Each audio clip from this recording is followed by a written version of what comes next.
ত্রয়োদশ জাতীয় সংসদ নির্বাচনী প্রচারণায় ইসলামী আন্দোলন বাংলাদেশ এখন চাঁদগাঁওয়ের হামিদচরে। ওমা ওহালা ওবাজিয়ল আই অনরার ফোয়া অনরার প্রতিবেশী আর বাড়িয়ল দি হালুঘাট ব্রিজের হুকুলে ইসলামের পক্ষে হাত পাখা মার্খায় অজ্ঞ ভোট দিয়ন। এমনি করে বিনয়ের সাথে ফেব্রুয়ারির প্রথম দিনে চট্টগ্রাম নগরীর চান্দগাঁও থানাধীন কালুরঘাট ভারী শিল্প এলাকার হামিদচরে নিজের মাতৃভাষা অর্থাৎ চট্টগ্রামের আঞ্চলিক ভাষায় ভোট ভিক্ষা চাইলেন ত্রয়োদশ জাতীয় সংসদ নির্বাচনে অংশগ্রহণকারী ইসলামী আন্দোলন বাংলাদেশের চট্টগ্রাম ৮ আসন হতে মনোনীত প্রার্থী এইচ.এম. নুরুল আলম।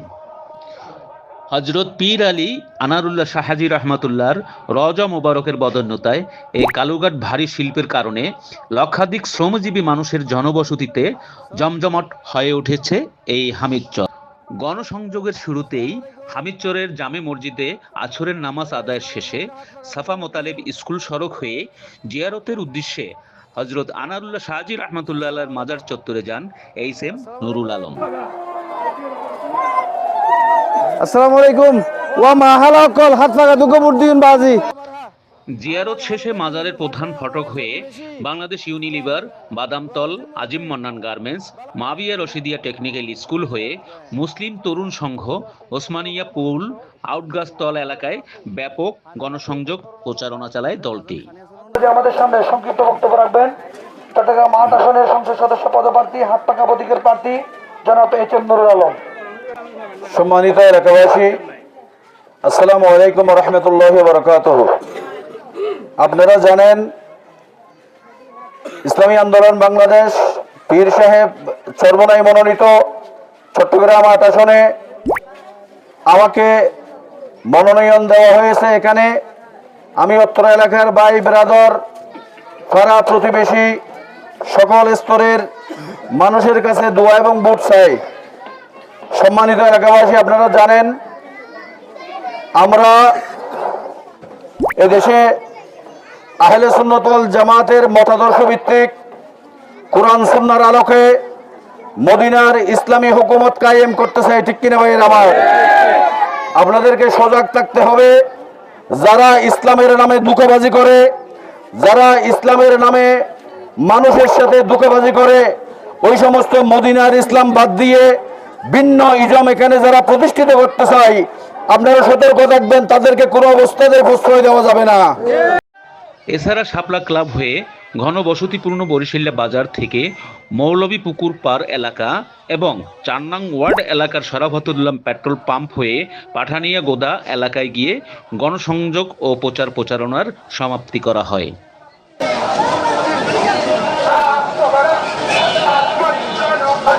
চট্টগ্রাম ৮ আসন ইসলামী আন্দোলন বাংলাদেশ মনোনীত সংসদ সদস্য পদপ্রার্থী চট্টগ্রাম ৮ আসন বোয়ালখালীর কৃতি সন্তান জনাব এইচ.এম. নুরুল আলম।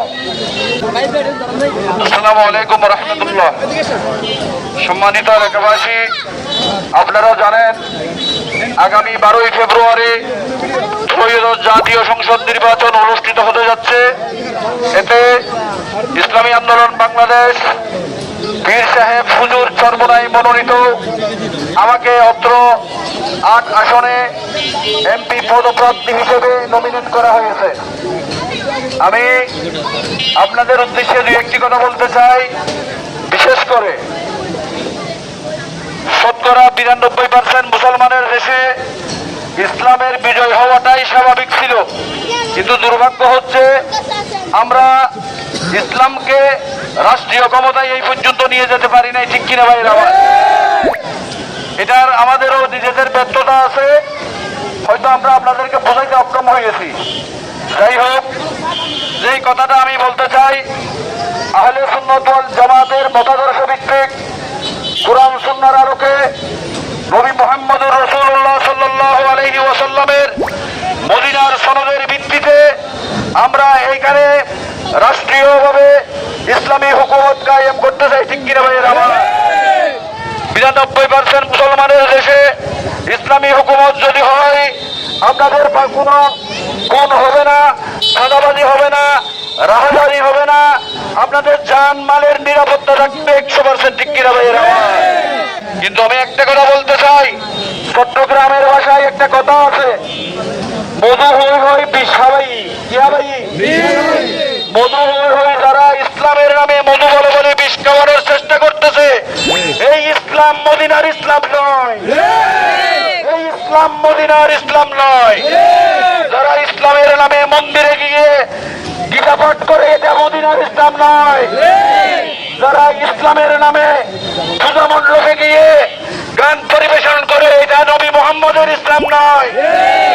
যারা ইসলামের নামে কোরআন সুন্নাহর বিরুদ্ধে প্রচলিত ব্যবস্থায় রাষ্ট্র পরিচালনা কথার কথা বলে, এরা ইসলাম নয়, এটা মদিনার ইসলাম নয়। এরা মানুষের সাথে ইসলামের নামে ধোঁকাবাজি করেছে। সুতরাং আমাদেরকে ওই সমস্ত লেবাসদারি মুসলমানের, ওই সমস্ত লেবাসদারি ইসলামের নামে যারা ধোঁকাবাজি করে, তাদের ব্যাপারে আমাদেরকে সতর্ক থাকতে হবে ইনশাআল্লাহ। এবং এই সতর্কতার মাধ্যমে আগামী 12 তারিখ ইসলামের পক্ষে হাত পাকায় ভোট দিয়ে মদিনার ইসলামকে পরিশুদ্ধ করবেন, এই আশাবাদ ব্যক্ত করে আমি আমার বক্তব্য শেষ করছি। আসসালামু আলাইকুম ওয়া রাহমাতুল্লাহ।